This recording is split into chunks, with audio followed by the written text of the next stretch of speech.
Well, hi guys, welcome back to this Moneycontrol live stream. You're watching Closing Bell with me, Nandita Khemka. Hello, and I'm Yatin Mota.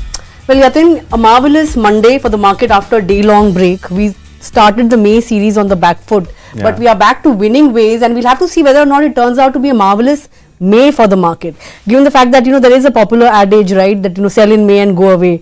Looks like it doesn't apply this time around, given the fact that there's so much optimism in the market, and of course it's an election year. 4th June is when the results will be coming out of the election, so the sentiment is on the positive side this time around. So looking at the texture of the market today, of course 22,600 is back on the charts. We are just about less than 150 points shy from all-time highs. In fact, the Nifty Bank Index, Yatin, made a fresh all-time high today.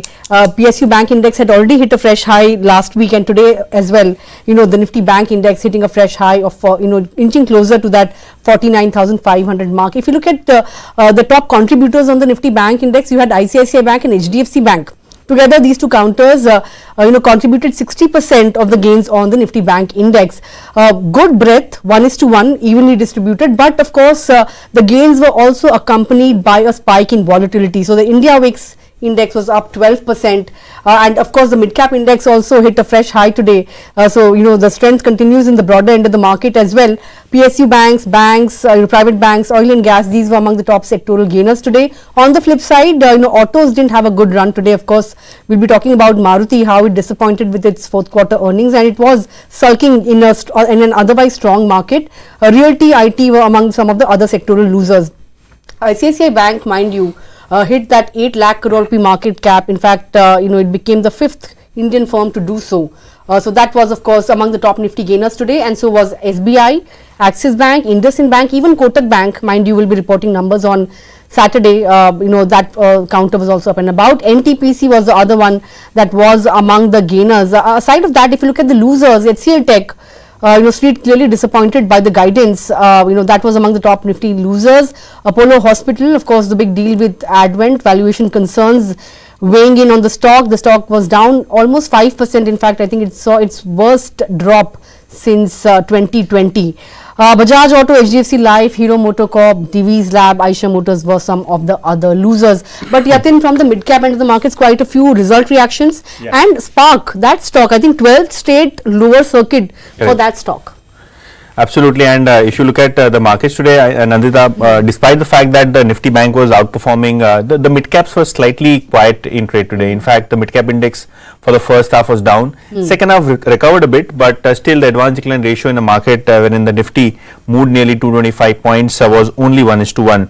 Among the gainers in the Nifty 500, obviously Supreme Industries, a good set of numbers, stock up 14%.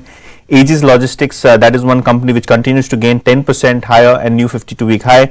Tejas Networks, JBM Auto and KPIT Technologies are the other stock which have seen good momentum recently. KPIT Technologies, obviously, the numbers came in during the market hours and the stock moved on higher margin guidance.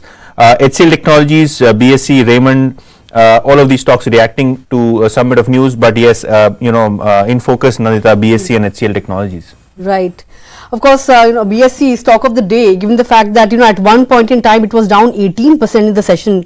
I think worst day since listing, worst day ever for the stock, so to say. Of course, SEBI has sought a change in the fee structure, in the regulatory fee structure. That weighed in heavy on the stock. And of course, SEBI has asked the company to calculate regulatory fees based on notional value and not on the premium value that the company has been doing thus far. Of course, just want to give you a small example, Yatin, to illustrate this point. Consider a call option with a lot size of 10, and it has a strike price of 1,000 and a premium of 100. Buying one lot would mean the premium turnover of 1,000, which is the lot size into the premium, which is 100, right? So, but the notional turnover will be the strike price plus premium into the lot size, which will come to 11,000. So, of course, the fees paid on 1,000 and compare it with the fees paid on 11,000. That will be like extremely high, right? So that is what will change, and this change in fee structure will lead to a much higher fee outgo, which is why we saw such a knee-jerk reaction on shares of BSE, and MCX was also impacted, of course. After this, course, we have some brokerage notes coming out. Jefferies, in fact, has double downgraded the stock to hold from buy. In fact, it has trimmed its target price to 2,900 from 3,000, and of course the stock price fell below this level as well, 2,900. That's the target that has been penciled in by Jefferies. Of course, Jefferies has mentioned that the higher fee outgo will cap the near-term upside on the stock, and the directive, in fact, by SEBI could impact EPS by 15 to 18%. But BSE also came out with a clarification wherein they said that for FY7 to FY23, the fees would be 68.6 crores plus GST, and if liable, the potential fees for FY24 would be 96.3 crores plus GST. The due date for SEBI regulatory fee for FY24 is 30th of April.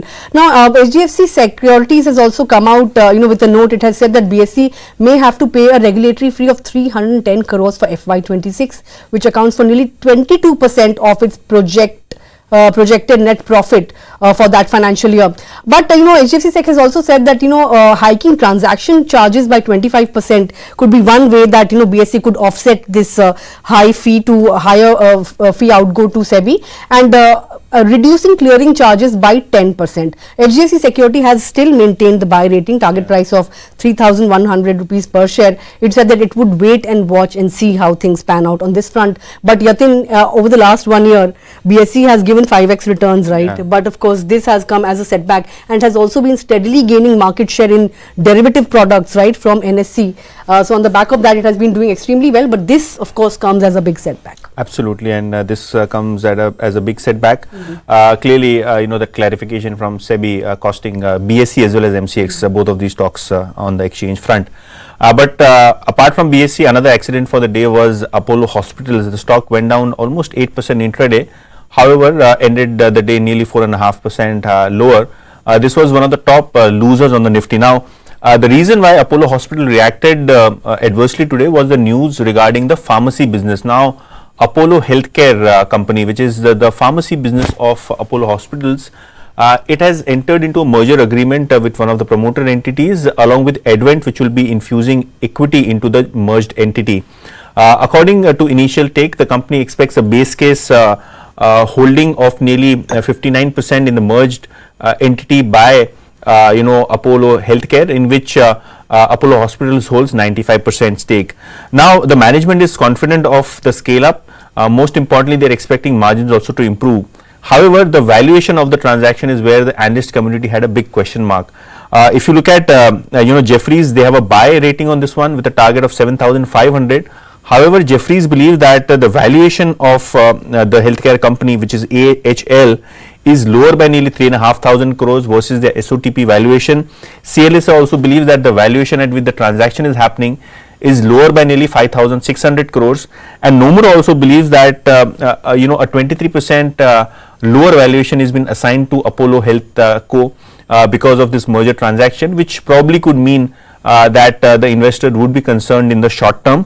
However, if you look at the stock, it managed to recover almost 30-40% of the losses, but still down by nearly 4.5%. As you can see on your screens. The good part here, Nandita, is that the brokerages have not changed the target prices substantially. But yes, given the fact that the street was expecting a better, higher valuation, that couldn't happen, because of which the stock reacted negatively to the news today.